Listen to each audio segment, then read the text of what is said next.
por este privilegio que Él nos regala.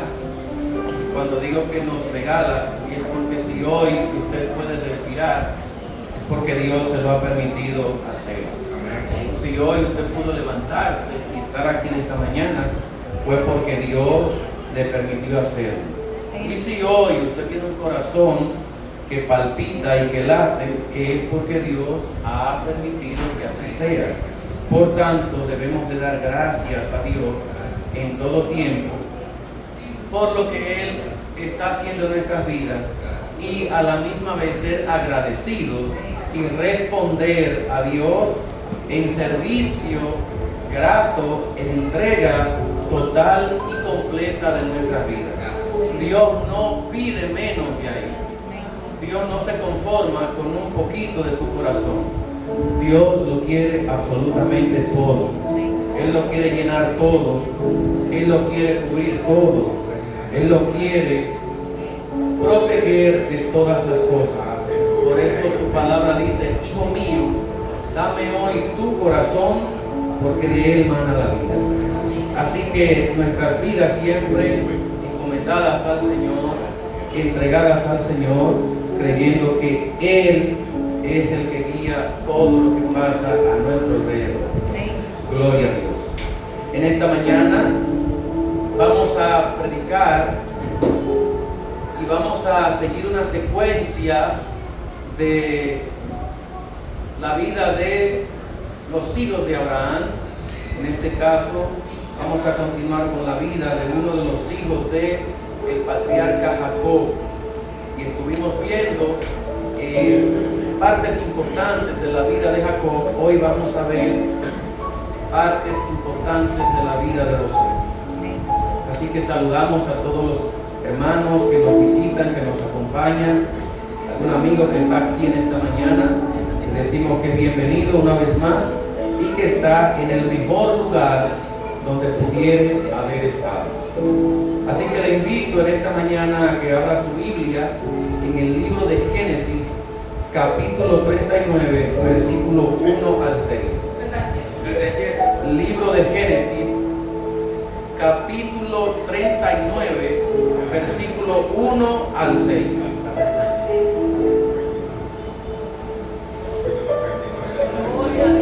Libro de Génesis, capítulo 39, versículo 1 al 6. En estos mensajes que estaremos predicando durante 3 domingos, incluyendo el de hoy, vamos a estar cubriendo los capítulos del 37 al 50. Pero hoy vamos a tener la lectura una vez más en Génesis capítulo 39, 1 al 6. Creo que ya lo tienen. Amén.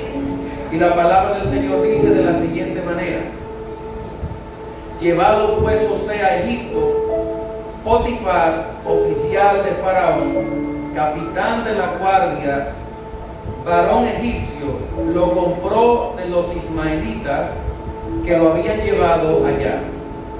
Mas Jehová estaba con José, y fue varón próspero, y estaba en la casa de su amo el egipcio.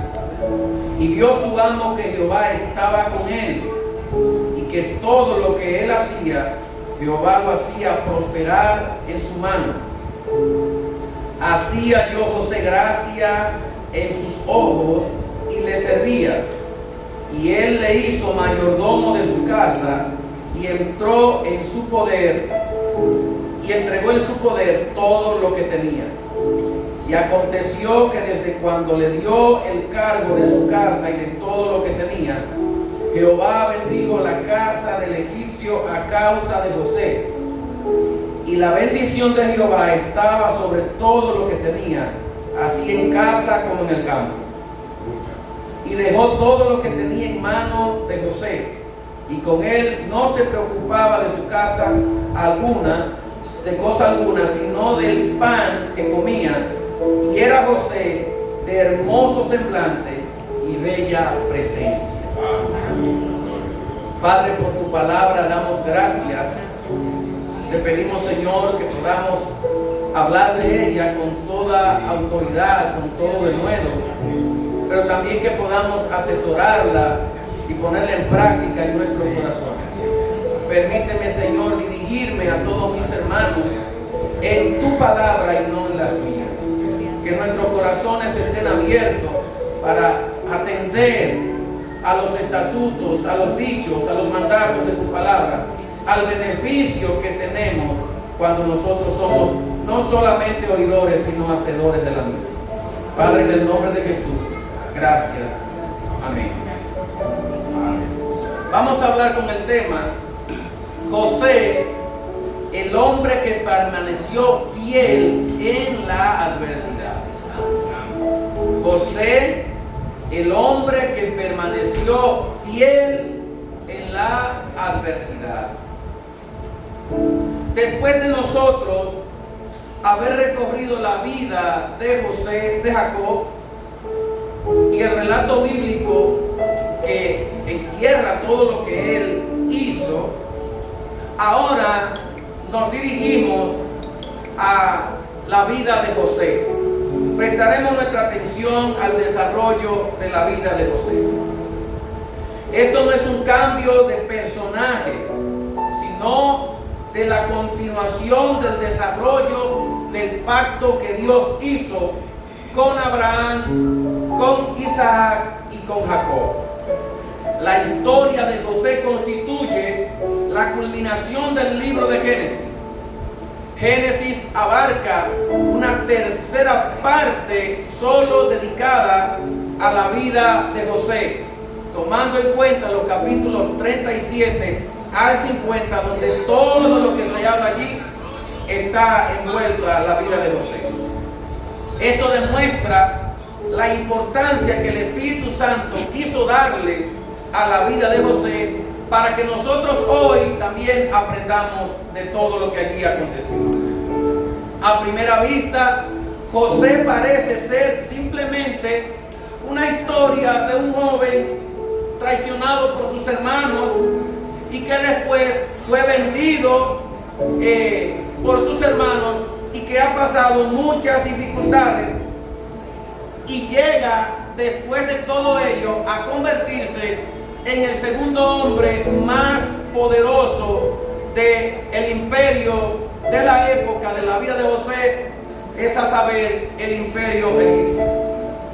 Sin embargo, cuando observamos el relato con detenimiento, descubriremos que el verdadero protagonista no es José. No podemos centrar nuestra vida o no podemos centrar nuestra atención en José. El verdadero protagonista de todo lo que pasa allí es Dios, quien es que va a controlar absolutamente todo lo que ocurre en la vida de José. En cada capítulo aparece la mano invisible de la providencia divina, guiando los acontecimientos en la vida de José para cumplir el propósito del pacto que Dios había hecho una vez más con Abraham, con Isaac y con Jacob. José nunca vio el panorama completo de lo que iba a suceder en su vida. Hoy nosotros lo podemos ver porque tenemos en nuestras manos la Escritura, la cual relata todo lo que pasó en la vida de José. A pesar de ello, José continuó viviendo con integridad porque confiaba en el Dios que dirigía la historia. Así también debe de ocurrir y ocurre en la vida de los creyentes hoy. Muchas veces caminamos sin entender el propósito de nuestras vidas y aparecen las pruebas, las adversidades, las dificultades.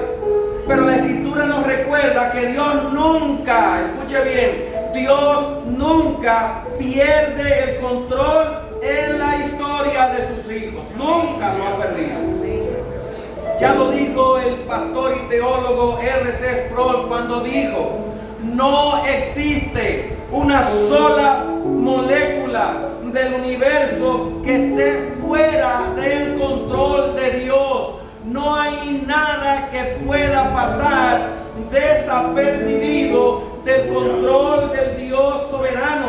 Y esa verdad es la que sostiene la historia de José y también sostiene la historia de tu vida al día de hoy. Amén.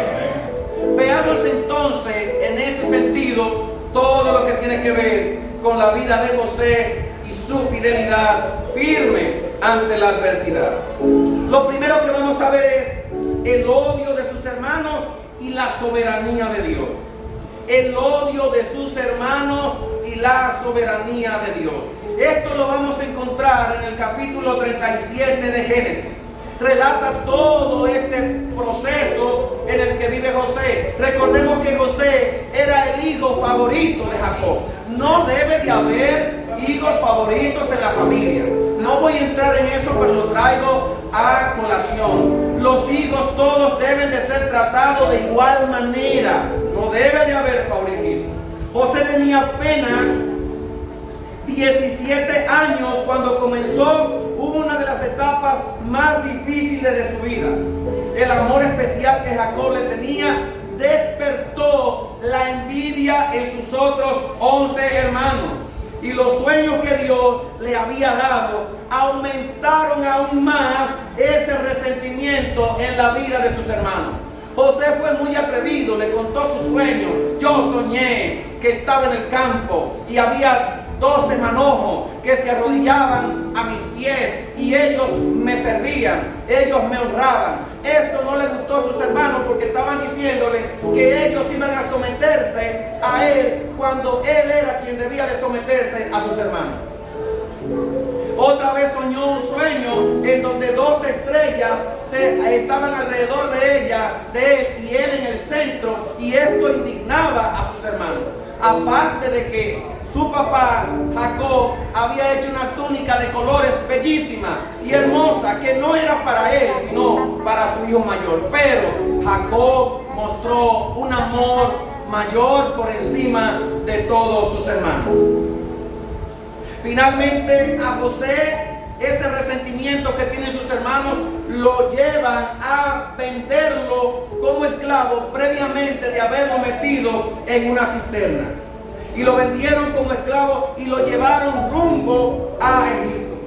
Desde la perspectiva humana, todos esos lindos sueños que tenía José, toda esa grandeza que él estaba experimentando a través del reconocimiento de su padre Jacob, más los sueños que Dios le estaba dando, estos sueños parecían que a José se le estaban perdiendo todos. Se le estaban desvaneciendo como el agua en las manos. Se estaban yendo por el caño. No había forma de que José pudiera tener esperanza de esos sueños. Así que parecía que los planes que él había recibido de parte de Dios se habían perdido, habían fracasado. Sin embargo, aquel acto de maldad que los hermanos de José le hicieron era el medio por el cual Dios llevaría a José a un lugar donde preservaría no solo la vida de su familia, sino que preservaría la vida de todo un imperio. Cuando nosotros vemos esta parte aquí, encontramos una de las doctrinas de las Escrituras más consoladoras para la vida de cada creyente. Una vez más, esta doctrina es la provisión soberana de Dios. Escuche bien, la provisión soberana de Dios, la providencia soberana de Dios. Los hermanos de José actuaron libremente. Fueron responsables de su pecado al vender a su hermano, al darlo como muerto, pero nada escapó al control del Señor. Escuchen bien otra vez, no existe una sola molécula en el universo que esté fuera del control de Dios. La historia de José demuestra que Dios gobierna incluso hasta en los actos malvados que el ser humano hace de los hombres para cumplir el propósito de él. Aleluya. El apóstol Pablo reafirma esta esta verdad cuando escribe a los romanos en el capítulo 8, versículo 28, un texto que usted lo sabe y yo se lo quiero recordar en esta mañana. Y sabemos que a los que aman a Dios, todas las cosas le ayudan a bien. Esto es, a los que conforme a su propósito son llamados. Quiero decirle, Pablo no dice que todas las cosas sean buenas. Es decir, que todo lo que pasa en tu vida sea bueno, que las dificultades son buenas, que las pruebas son buenas, sino lo que Pablo está diciendo es que Dios hace que todas esas cosas malas, desfavorables, cooperen para el bien tuyo. Es decir, todo el universo, cuando está dentro del plan de Dios, lo que te pasa o lo que puedas estar viviendo, todo el universo coopera para que te vaya bien. ¿Por qué? Porque Dios es el que controla todo lo que ocurre a tu alrededor.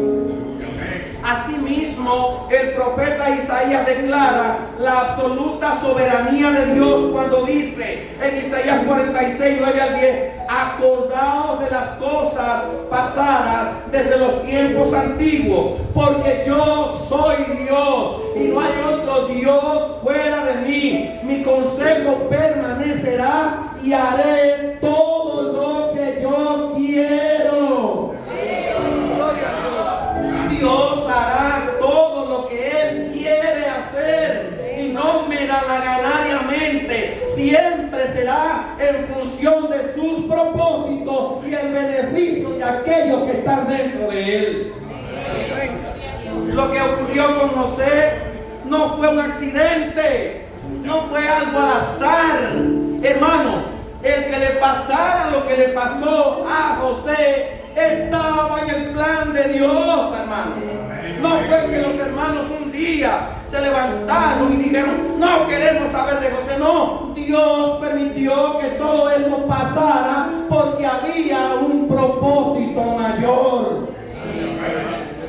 Finalmente, el caso de José anticipa lo que sucede con Jesucristo.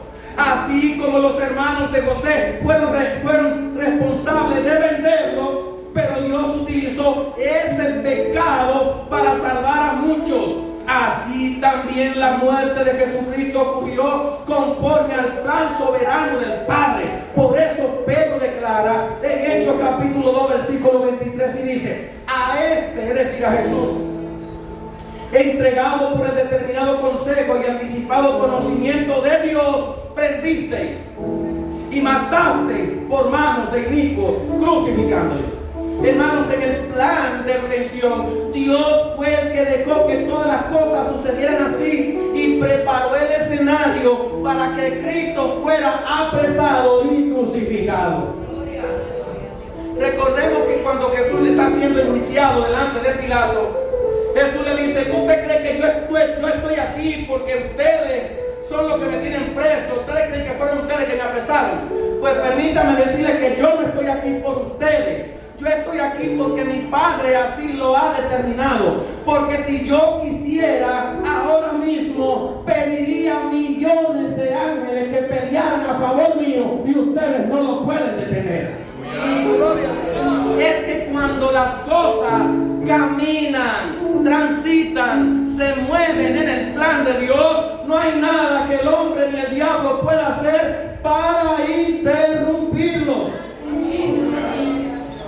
Mucha gente cree que nosotros actuamos a veces rebeldemente y muchos se atreven a decir: está deteniendo el plan de Dios. Estás haciendo que el plan de Dios se retrase. ¿Y quién le dijo a usted que alguna acción suya o mía puede retrasar o interrumpir el plan de Dios? Dios no tiene plan C, ni plan B, ni plan D. Dios tiene un solo plan y su plan camina directamente, aunque usted crea que se ve torcido. Él tiene una línea ininterrumpida y se va a cumplir su propósito como Él lo dijo.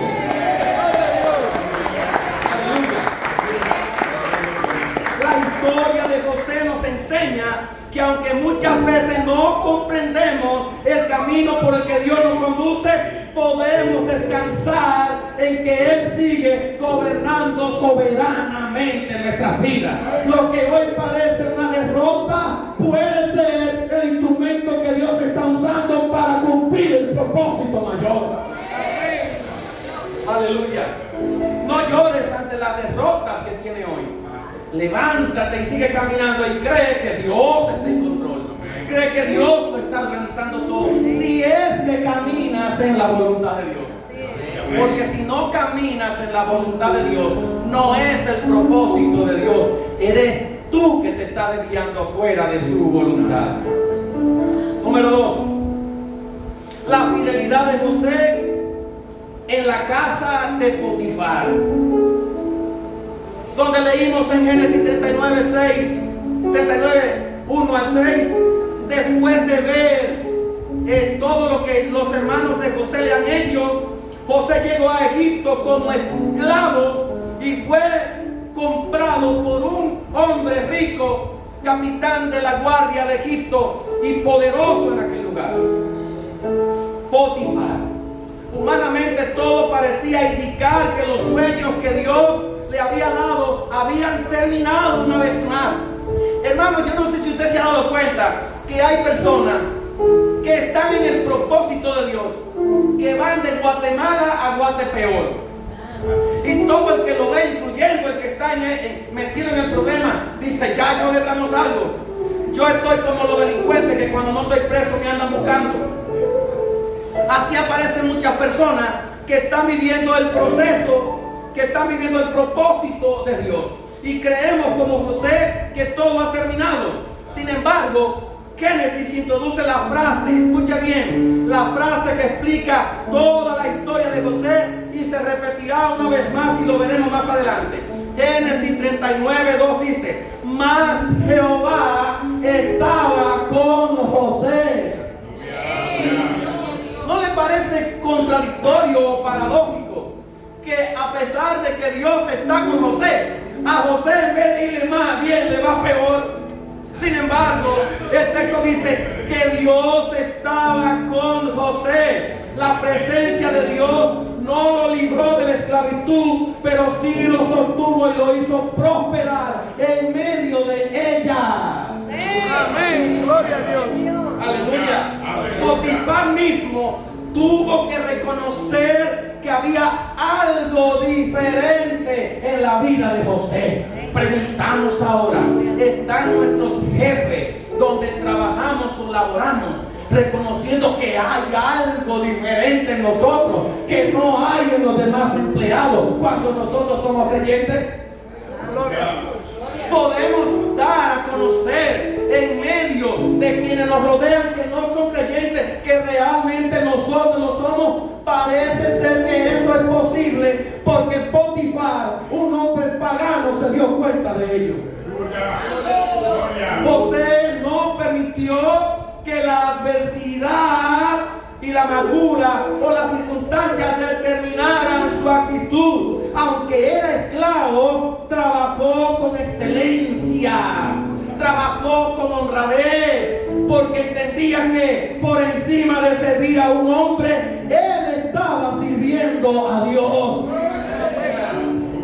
Este mismo principio lo enseña Pablo cuando habla a la iglesia de los Colosenses en el capítulo 3, versículo 23 a 24, le dice: y todo lo que hagáis, hacedlo de corazón, como para el Señor y no para los hombres, sabiendo que del Señor recibiremos la recompensa de la herencia, porque a Cristo el Señor servimos. Antes que servirle a usted, hermano, yo le sirvo al Señor. Antes que servirle a tu jefe, tú le sirves al Señor. Y antes de tú servirle a alguien, tienes que tomar en cuenta que le sirves al Señor y que todo lo que vayamos a hacer debemos de hacerlo con excelencia, porque somos diferentes. Antes de gobernar, antes de José convertirse en el gobernador de Egipto, José aprendió a administrar con integridad la casa de Potifar. Dios estaba formando el carácter del hombre que aún dirigiría, que después dirigiría una nación. Bien, hermano. Yo no sé cómo usted quiere aprender, cómo usted quiere tener cosas grandes. Si usted no sabe administrar las pequeñas. Yo no sé cómo usted quiere que la empresa a ti te reconozcan y te den un puesto de trabajo más alto cuando tú no eres fiel en el trabajo pequeño, cuando no te has preparado, cuando no has puesto todo el interés. ¿Cómo quieres tú que te pongan más alto si no sabes andar bajito? Es como alguien dice por ahí: yo no sé cómo alguien pretende volar si ni siquiera sabe gatear. Para José poder convertirse en el gobernador que fue, tenía que aprender. Oiga bien, José no era gobernador de un supermercado o de una provincia, era gobernador, una vez más, del imperio más poderoso de su época. Para poder confiarle a José tal responsabilidad, José tenía que aprender a gobernar las cosas pequeñas. Martín Lutero enseñaba que toda labor realizada para la gloria de Dios es un verdadero acto de adoración. José no necesitó un palacio para glorificar a Dios. No necesitó ese palacio, sino que desde que llegó a la casa de Potifar, la mano de Dios estaba con José y Potifar sabía que algo había diferente en él. Su testimonio nos recuerda las palabras de Jesús: así alumbre vuestra luz delante de los hombres, para que vean vuestras buenas obras y glorifiquen a vuestro Padre que está en los cielos. Mateo 5:16. La fidelidad de José hizo que un hombre pagano reconociera la bendición del Dios verdadero. De igual manera, nuestras vidas, nuestra integridad deben reflejar a Cristo allí donde Dios nos haya colocado. Donde Dios te colocó, ahí tú tienes que ser lo que tú eres. Donde Dios te ha puesto, ahí tú debes de demostrar lo que tú eres. Si han contratado a tantas personas para hacer algún trabajo, tú tienes que ser diferente cuando te contraten a ti. Si todas las personas que han puesto en un lugar no han dado la talla y alguien ve que tú tienes las cualidades, entonces tú, siendo cristiano, tienes que ser diferente a quienes han pasado por ahí. Donde usted pase, donde usted esté como creyente, como sirviente del Señor, como hijo nacido de Dios, usted tiene que dejar una huella diferente a los que han pasado por ahí. Que cuando la gente tenga que hablar de lo que han pasado por ahí, diga: espérate, hubo uno que fue diferente. Ese tiene que ser tú, ese tenemos que ser nosotros. A eso estamos llamados hoy, donde quiera que nosotros nos encontremos. Número 3.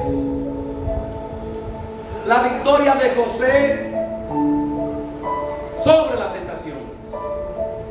La victoria de José sobre la tentación. Del versículo 7 al versículo 20 de Génesis 39.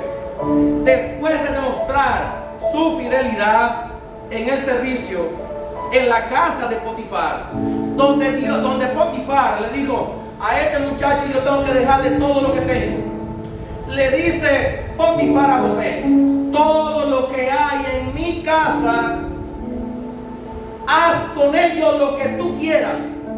Hermano, confiarle a una persona tal responsabilidad de todos los bienes que te han costado el esfuerzo de toda tu vida, y decirle: como tú quieras, manéjalo, yo confío en ti. Pero solo una cosa no le puedes poner la mano, y esa es mi mujer.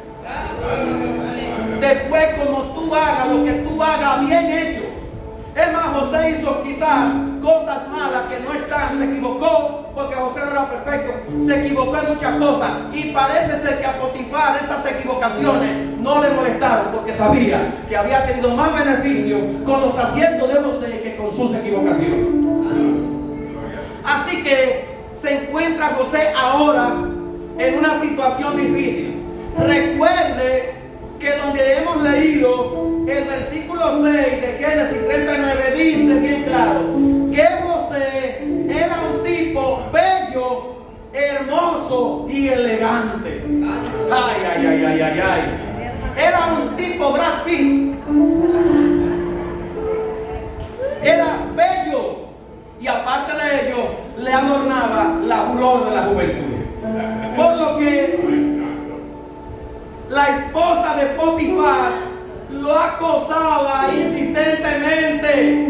Oye, este muchacho bien bello, bien hermoso, mi marido que se va a las campañas y dura quién sabe cuántos meses fuera de aquí, y yo con esos asuntos revolteados, aquí estoy viendo a este muchacho que viene y entra y sale de la casa. Oye, pero cualquiera dice, ante tanta hambre, ¿por qué no comer? Si hay comida. Así que esta mujer, cuando puso los ojos en la vida de José, en el cuerpo de José, no se lo quitó jamás, sino que comenzó a acosar la vida de José. Miren, hermano, una cosa es una tentación de un día y otra cosa es una tentación constante. Y lo peor de todo es que vives ahí. Porque si te puedes ir, como lo veremos más adelante, sería lo fabuloso, pero no te puedes ir, estás ahí. Así que no fue una tentación ocasional, sino una presión constante, día y noche. Muchachos, ven para acá. Y se ponía los mejores perfumes que eran para su marido, las mejores ropas que eran para su marido, lo más sexy que podía ponerse la mujer de Potifar. No me cabe la menor duda que no escatimó esfuerzo, ni artilugios, ni artimaña para poder seducir a José. Sin embargo, José comprendió que el verdadero problema no era traicionar la confianza de su amo, sino ofender a Dios. Por eso respondió en Génesis 39:6: ¿cómo pues haría yo este gran mal y pecaría contra mi Dios? Yo sé que todos los que estamos aquí, incluyéndome a mí, hemos pasado por tentaciones. En algunas de ellas hemos caído y en otras no. Pero lo que queremos resaltar aquí es que la tentación es algo que está a la puerta. La tentación está no a la puerta de la casa que toque. La tentación está en la puerta de tu corazón. Porque Santiago lo dice en el capítulo 1, que nosotros somos seducidos por el desorden de nuestros deseos desordenados a lo que él le llama concupiscencia. Así que José dijo, no. Deberíamos nosotros de copiar de José. No. Y esto no es solamente con una mujer. No tiene que ser solamente con una mujer o con un hombre. Puede ser con dinero en donde trabajas. Puede ser con tomar algo que a ti no te conviene. O tomar algo que no es tuyo. O estar en lugares en donde tú sabes que no debes de estar. Debes correr, debes irte de allí. Porque allí no se trata si oro mucho, si soy buen creyente. Allí se trata de tener el valor de enfrentarse a la tentación. La integridad de José nació de una conciencia gobernada por la santidad de Dios. Él entendió que la mejor manera de vencer la tentación era no ceder el espacio al pecado. Cuando llegó el momento decisivo, que José parece ser que la mujer tramó algo en la que no había escapatoria de José, que José iba a caer sí o sí. Ella lo preparó todo. Dice el texto que José llegó y le sirvió a la habitación. Parece que desde que José entró a la habitación, fue y cerró la puerta con llave y se la tragó. Se tragó la llave. Para que José cerró toda la ventana, mandó a echara todo el mundo fuera para que José no tuviese escapatoria. Parece ser que la manera de José escaparse no estaba al alcance de él. Cuando José llegó a la habitación, la mujer lo puso entre la espada y la pared. O te clavas con la espada o vienes para donde mí. Tú eliges. Parece ser que en muchas ocasiones las tentaciones no nos dejan espacio a escapar. Parece ser que muchas veces las tentaciones nos arropan de una manera tal que tenemos que ceder a ella. Pero cuando Dios esté en control, cuando nosotros ponemos nuestra vida en las manos de Él, Dios no solo permite la tentación, sino que con la tentación Dios da la salida. Él provee el medio para que te escape. Y parece ser que José halló el medio para escapar. Y dice la Biblia que cuando ya la mujer lo tenía, el gancho metido, que no se escaparía, y José entendía que ya no había forma, dice la Biblia que José salió huyendo de allí, y lo único que le quedó en las manos de la mujer de Potifar fueron las ropas de José. ¿Se acuerdan ustedes de aquella frase que dice: para que digan que aquí murió, que digan que aquí corrió? Otra más: para que vean los cuajarones, que vean los rebalones. A José le interesó más correr que quedarse allí. Le interesó más irse que quedarse allí. Le interesó más a él dejar que la mujer de Potifar dijera lo que ella quisiera de él, con tal de él no desobedecer a Dios. Pablo lo dice de otra manera. En 2 Timoteo 2:22 dice: huye de las pasiones juveniles, sigue la justicia, la fe, el amor y la paz, en lo que de corazón es limpio, invocan al Señor. Hermanos, no nos quedemos cuando seamos tentados, cuando estemos en la tentación, no nos quedemos ahí. No se quede. ¿Usted no quiere caer en tentación? No, pues no se quede ahí. Váyase, corra, huya. Hay tentaciones que usted no las puede resistir. Para usted, entonces, lo mejor es salir huyendo. Váyase de ahí. Usted sabe, hermano, que no lo conviene. Mire, si usted y yo solo hemos aprendido con los años, y para algo deben de servir a uno los años. Si no le sirven para la vejez, que le sirven para experiencia, o de ambas cosas. Mi pastor decía: cuando se pierde la fe, debe de quedarte la vergüenza. ¿Sabes qué significa eso? Si tú no tienes fe y no aguantas, y la vergüenza del que dirán te acuse de tal manera que diga: me voy de aquí. ¿Qué dirá mi familia? ¿Qué dirá mi papá? ¿Qué dirá mi esposa? ¿Qué dirán mis hermanos en la iglesia? ¿Qué dirán del pastor Juan Martínez? Para que te quede cuando se te acaba la fe, que la vergüenza sea el último recurso y que te acuse de tal manera que tenga que salir corriendo de aquí. Parece que a José le quedó la vergüenza. Y digo: yo no puedo más con esto. Y José salió de aquel lugar.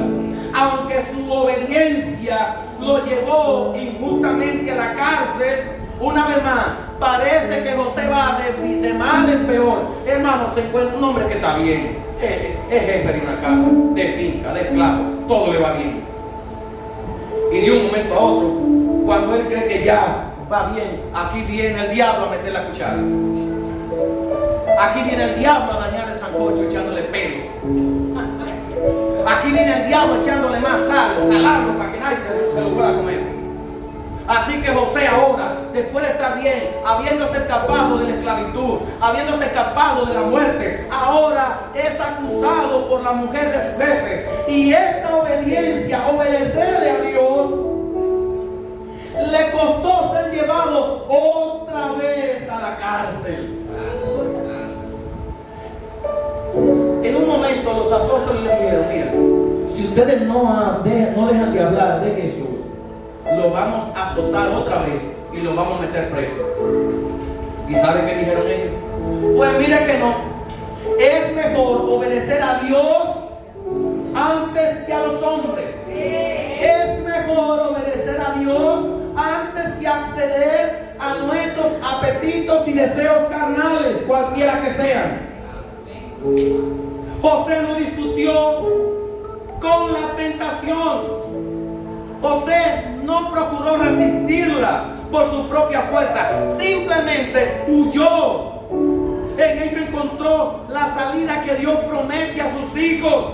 1 Corintios 10:13 dice: no os ha sobrevenido ninguna tentación que no sea humana, pero fiel es Dios, que no dejará ser tentado más allá de lo que podéis resistir, sino que dará también, juntamente con la tentación, la salida. ¿Para qué? Para que podáis soportar. John Piper dice: es mejor sufrir por obedecer a Dios que prosperar en desobediencia.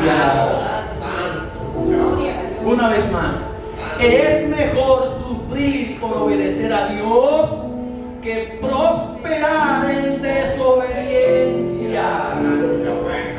¿Cuánta gente en este mundo no hay próspera, pero desobedientes a Dios?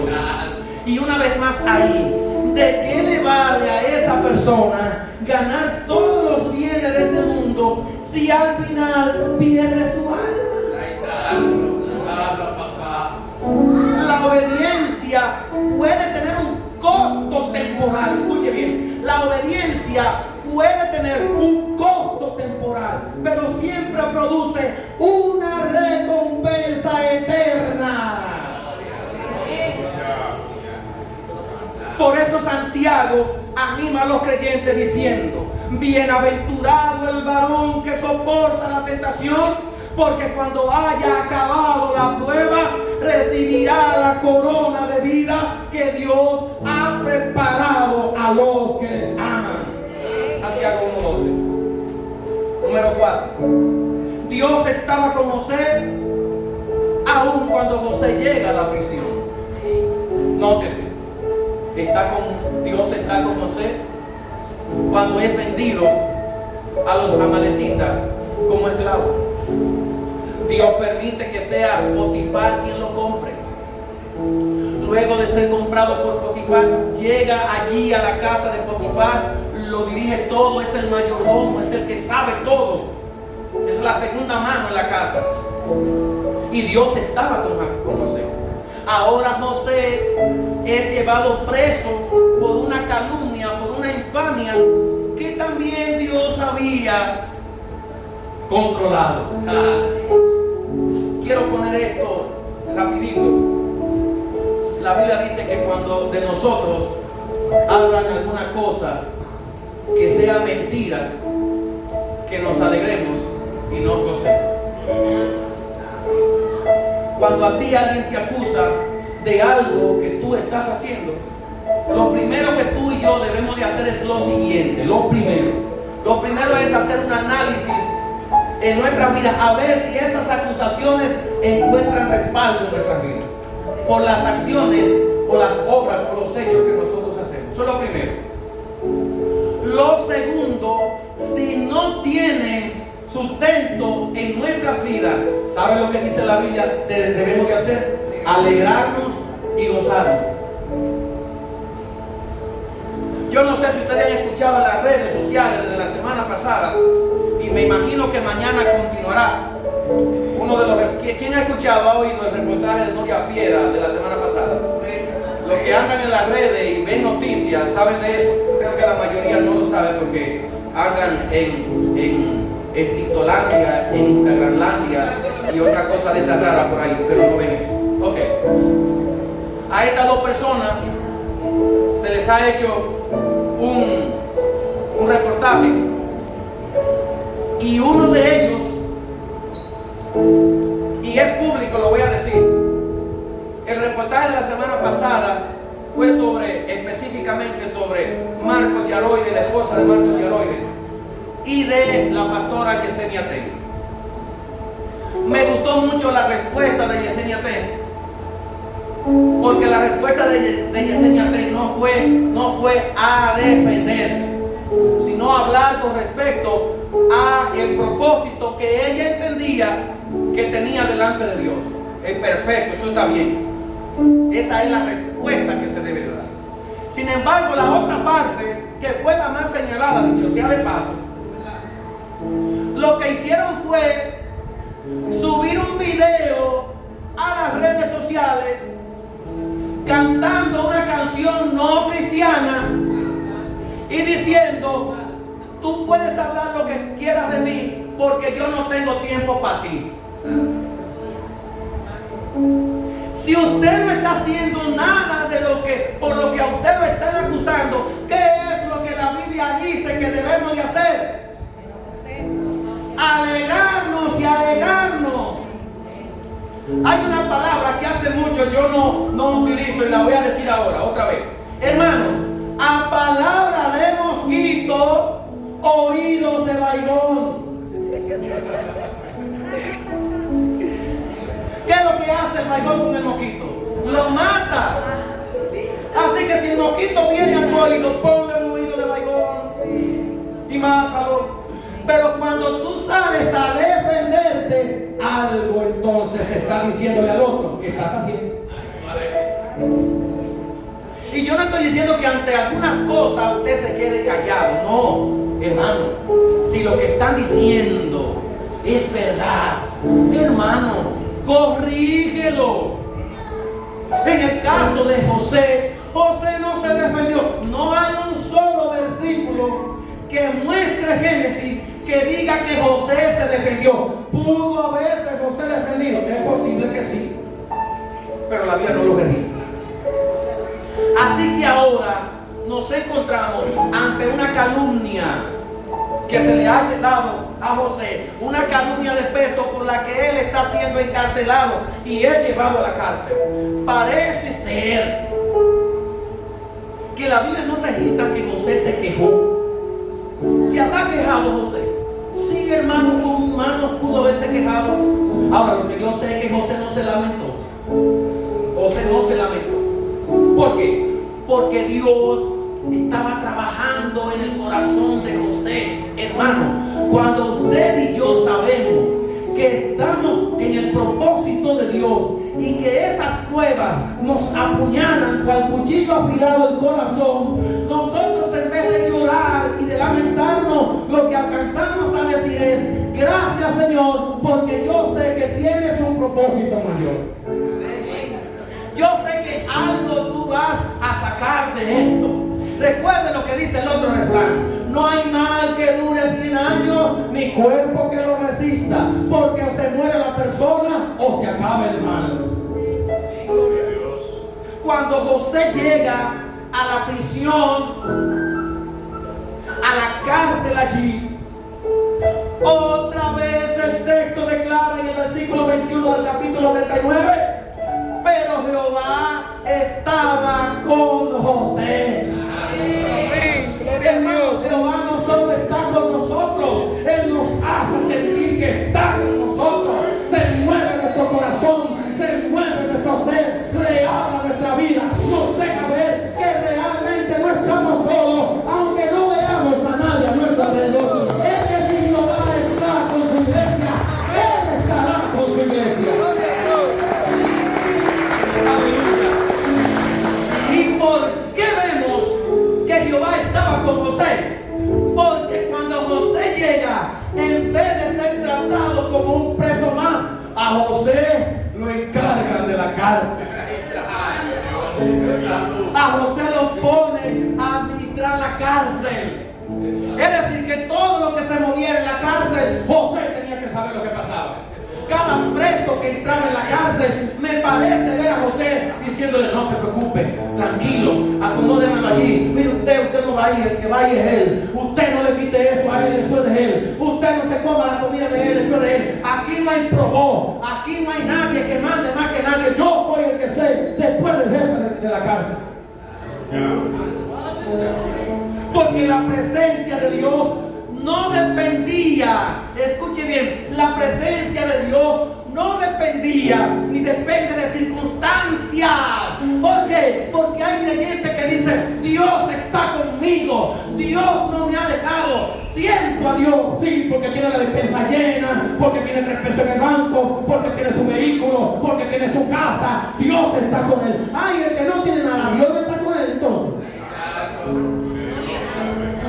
Es que la presencia de Dios en nuestra vida no depende de si estamos en crisis o si estamos en abundancia. No depende de si estoy solo acompañado. No depende de si tengo trabajo o no lo tengo. Depende de que Dios está en control de todo lo que pasa a nuestro alrededor. Y si Dios está con nosotros, dice Pablo, ¿quién podrá venir en contra de nosotros? Amén. Gloria a Dios. Alabado sea el Señor. Gloria a Dios. El mismo Dios que estuvo con José en la casa de Potifar es el mismo Dios que estará con José en la cárcel. Aunque José perdió la libertad, nunca perdió el favor de Dios. Hermano, hay una canción que dice por ahí, y yo no quiero que eso me pase, se lo digo de todo corazón, pero la canción dice que me falte todo menos tu presencia. Bueno, yo no quiero que ni me falte nada ni que me falte la presencia de Dios. Yo no quiero vivir esa etapa. No, Señor, líbrame de vivir algo parecido. Pero José vivió esa experiencia. A José le faltó todo después que salió de la casa de su padre Jacob. Todo lo terrenal, todo lo material, a José le faltó mientras estuvo en esas adversidades. Todo menos la presencia del Señor. ¿Por qué? Porque Jehová estaba con él. Y de la misma manera que Potifar reconoció en la vida de José que había algo diferente, de igual manera conoció el jefe de la cárcel que en la vida de José había algo diferente. Cultivemos, hermanos, la presencia de Dios en nuestras vidas, que es la que hace la diferencia. No es si eres doctor, médico, arquitecto, ingeniero, abogado. Eso no es lo que hace la diferencia en cuanto a tu vida para con Dios y los hombres. Lo que hace la diferencia es que el Espíritu de Dios esté en nuestras vidas, es que la gracia de Dios descanse en nuestras vidas, es que nos movamos y caminemos con el Señor, es que veamos en nuestra vida siempre la mano de Dios obrar, aunque las cosas no vayan de manera positiva en nuestras vidas. Dios le concedió la gracia a José delante del jefe de la cárcel y volvió a confiarle Responsabilidades. La prisión no fue un accidente tampoco, no fue algo al azar, sino el lugar donde Dios, escuche bien, la cárcel fue el lugar donde Dios terminó con la vida de José. No, donde Dios terminó de preparar a José para la tarea que se avecinaba. La cárcel fue el lugar donde José se graduó en un magíster en administraciones. Así mismo, hermano. José una vez más se convirtió en un magíster en administración. ¿Sabe lo que es un magíster? Es el maestro de maestros. Para poder ministrar y dirigir el imperio más grande de la época, no se le podía dar a cualquier persona. No crea usted que por el simple hecho de que usted es cristiano, a usted le van a dar los mejores puestos de trabajo. No, no, no, usted tiene que prepararse. Tiene que prepararse. No crea usted que el mejor negocio usted lo va a tener si no se prepara. No crea usted que usted será el mejor profesional que va a destacar aunque tenga la gracia de Dios. Si no se prepara, la gracia es una cosa, la preparación es otra.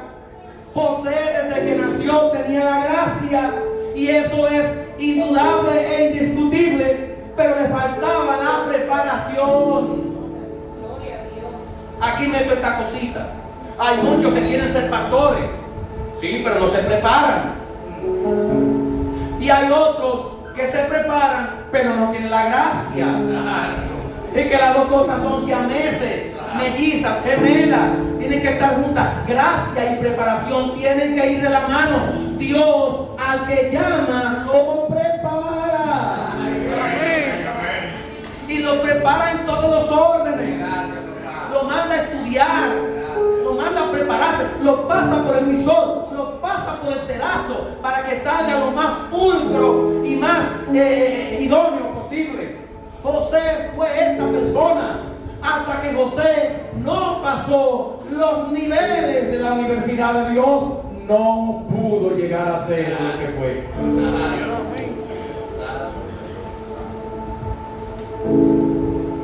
R.C. Sproul dice: la providencia de Dios significa que no existe un solo detalle de nuestra vida que escape al gobierno soberano de Dios.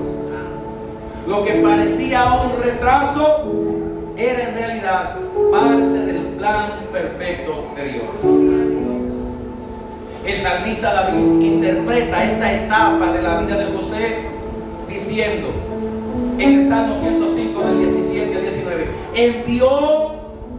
Dios envió a un varón delante de ellos, delante de sus hermanos, a José, que fue vendido por siervo.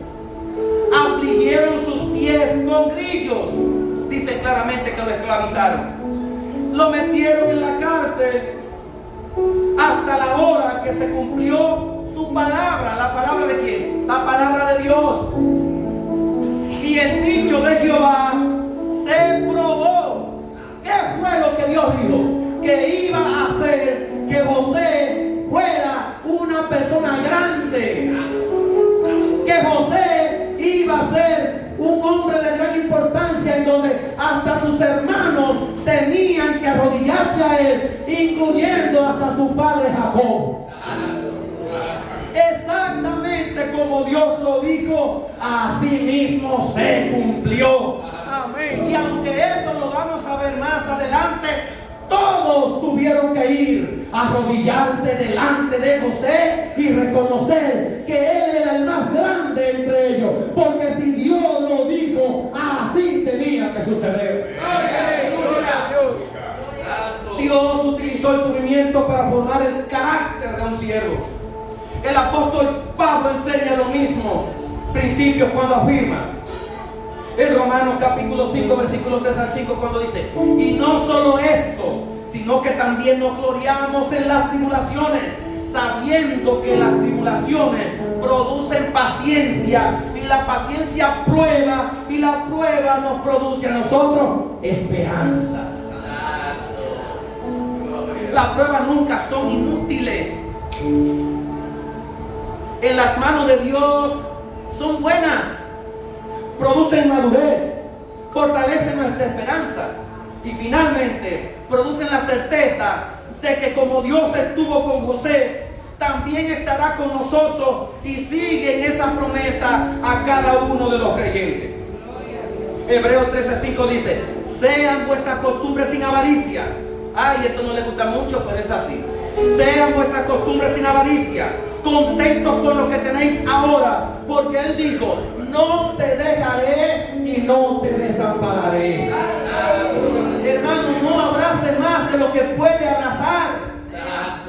Sea conforme con lo que tenga. La conformidad no significa aspirar a más, significa estar conforme con lo que tiene.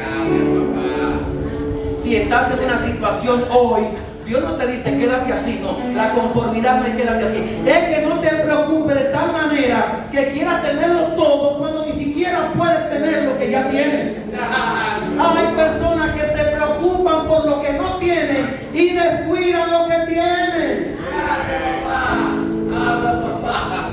Preocúpese por eso que usted tiene ya. Valórelo, cuídelo. Pero déjese de estarse atormentando que aquel compró el carro del año y usted también tiene que caer atrás, y que porque usted es hijo de Dios. No, porque aquel tiene tantas cosas, puede viajar a todos los países del mundo, y yo soy hijo de Dios y yo tengo que hacerlo también. Hermano, ¿quién le dijo a usted que usted está llamado a perseguir esto? Sea conforme sigue trabajando, pero trabaja bien, trabaja alegre, trabaja contento. Si puede tener aquello, amén. Si no lo puede tener, amén. Si lo pudiste alcanzar, da gloria a Dios. Y si no, da gloria a Dios de todas maneras. Pero deja de preocuparte por las cosas que no tienes. Y cuida y valora las que ya tienes. Porque Él dijo, no te dejaré y no te desampararé. La presencia de Dios fue suficiente para sostener a José en la prisión. Y sigue siendo suficiente para sostener a su pueblo en cualquier circunstancia. Cuando el Señor está con nosotros, ninguna prueba es obstáculo para sus propósitos, sino un instrumento para cumplirlos todos y cada uno de ellos. Es posible que hoy algunos o algún creyente se sienta en prisión, en enfermedad, en injusticia y en alguna que otra pérdida o espera prolongada. La historia de José nos recuerda que la presencia de Dios es más valiosa que la salida inmediata de la prueba que estemos pasando. A veces Dios cambia las circunstancias, pero otras veces no lo hace. Otras veces es lo que hace que nos sostiene en medio de cada una de ellas para ayudarnos a llegar a un propósito mayor. La pregunta hoy en esta mañana no es ¿por qué estoy aquí? Esa no es la pregunta. La pregunta debe de ser ¿cómo glorifico a Dios aquí? Gloria a Dios. Si el Señor está con nosotros, ningún lugar es desperdicio. Ni la cárcel, ni la prisión, ni la enfermedad, ni la prueba. Aún la prisión puede ser el escenario donde Dios nos forma. En conclusión, la vida de José enseña que la fidelidad no depende de la ausencia de pruebas, sino de la presencia constante de Dios en medio de ellas. Sus sufrimientos no fueron accidentales, sino parte del plan soberano del Señor para llevarlo a cumplir un propósito mayor. Cada etapa de la vida de José fue una preparación. La cisterna, la esclavitud, la tentación y la prisión fueron las cosas que llevaron a hacer de José lo que él fue, gobernador de Egipto. Nada fue en vano. Todo fue conducido al cumplimiento del propósito de Dios. Pero José, la vida de José apunta a algo mucho mayor que José mismo. Apunta hacia Jesucristo. José fue humillado y luego exaltado. Cristo fue humillado y luego llevado hasta la cruz. Luego fue exaltado a la diestra del Padre. José preservó vida temporal, porque esa persona a la que José le quitó el hambre bajo su mandato murieron. Sin embargo, Cristo da vida eterna para siempre, por los siglos de los siglos. Aleluya. Por eso el mensaje no es solo sé como José. Hoy yo no quiero que usted piense solamente en ser fiel como José. No se quede ahí, sino pensemos en confiar en el Dios que confió José. Ese Dios se reveló en Cristo Jesús. Recuerde esto. Finalmente, Dios está contigo. Su propósito no falla y su presencia es suficiente para permanecer fiel en el nombre de Jesús. Amén y amén.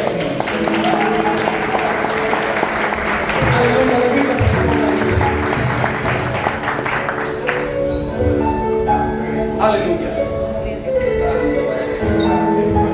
No se pierda la segunda parte de este sermón. Y todo lo que hemos predicado, agárrelo. Solo no olvide el eje principal. Que Dios esté ahí. seguro de que Dios está ahí. Y Dios siempre confirma que Él está ahí. Escuche lo que dice Romanos 8:16. Porque el mismo Espíritu da testimonio a nuestro espíritu de que verdaderamente somos hijos de Dios. Y cuando el Espíritu te da testimonio y te dice que eres hijo de Dios, agarra lo que viene detrás, que te dice por ahí no es. Si te dice por ahí no es, cuando vaya por ahí. Si tropezaste en el camino, te tiene la mano, levántate. Pero no vuelvas a tropezar otra vez con la misma piedra. Vete por otro camino. Yo te diré cuál es. Tú no lo sabes, pero yo te voy a guiar. Porque Dios anda buscando a hombres y mujeres fieles, que se sostengan en la fidelidad de Dios, que se sostengan en el propósito eterno de Dios, que vivan conforme a la voluntad de Dios, y que la gente cuando te vea diga, como dijo Jesús de Natanael: Natanael, tú eres un verdadero israelita. Pues que la gente diga, hermana Hermenegilda o Saturnino, tú eres un verdadero o una verdadera hija de Dios. Que la gente lo diga. Por aquí pasó fulano de tal, ese es un cristiano de verdad. Lo que pasaron otras veces me parece que no lo eran, pero este ha hecho la diferencia. Eso es lo que Dios está demandando de nosotros, que seamos sal y que seamos luz. Pasa el grupo de adoración por acá. Gloria a Dios. Incline su rostro conmigo y no me mire a mí, mire a Dios, aún con sus ojos cerrados.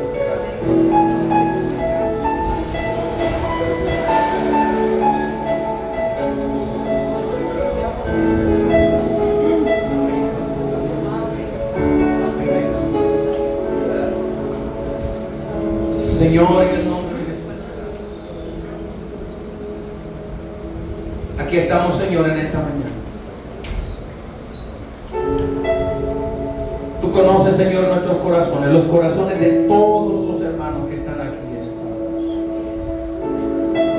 noche. ¿Sabes cuáles son las pruebas, las aflicciones, las dificultades? Yo sé que tú estás ahí en control de todas y cada una de ellas. Yo solamente hago una petición, Señor, en esta mañana, y es que nos ayudes a permanecer en tus propósitos. Ayúdanos a permanecer en tus propósitos. Ayúdanos a estar, Señor, quietos. Que esa quietud se transforme en hacer lo que tenemos que hacer y en que tú hagas lo que tú sabes que debes hacer. Que en medio de las turbulencias, de los mares embravecidos, de los torrentes de agua que vienen a inundar nuestras vidas, Señor, montados en la barca que eres tú, ayúdanos a no perder el control y a estar quietos. Si es posible, entregar los remos de nuestra barca para que sea tú quien remes a favor de nosotros, porque tú sí sabes sortear los obstáculos para llevarnos a puerto seguro. Padre, en el nombre de Jesús, fortalécenos en medio de las circunstancias. Mis hermanos que estén pasando por alguna que otra prueba y que sé que así es, yo te pido, Señor, que ahí, si están en la prisión, si fueron vendidos, si están con grilletes, si están, Señor, siendo oprimidos, yo te pido que ahí los formes, que ahí formes el carácter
creerle a Él.